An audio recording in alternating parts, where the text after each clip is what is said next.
čaka prava ekološka in pa ekonomska bomba v zasavskem prostoru.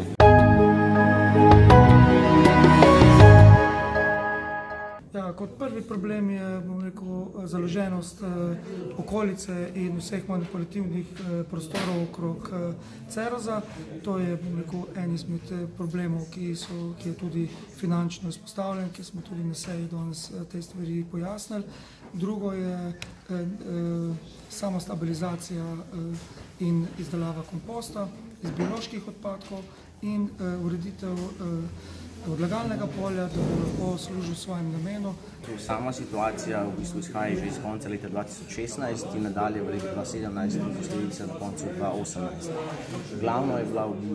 Glavni razlog za nastalo situacijo so v bistvu neustrezno prepoznani stroški in posledično neustrezno pripravljene na dobravne cene in sama cena storitev za končne uporabnike. Stanje na Cerozu ni problematično le v finančnem smislu. Krajani že dalj časa opozarjajo na nevzdržen smrad, onesnažene vode. Tehnični direktor pa opozarja še na veliko požarno nevarnost.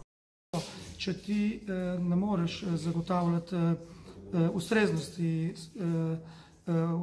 požarne varnosti ali okoljske varnosti, je to za mene katastrofalno. Seveda je to alarm za vse občine lastnice. Kot tehnični vodja objekta moram to izpostaviti, da je sam objekt nevaren zaradi, ker vemo tudi, sami vemo, kaj se je zgodilo v Kemisu in mi si ne bi želeli, bom rekel, podobne zgodbe.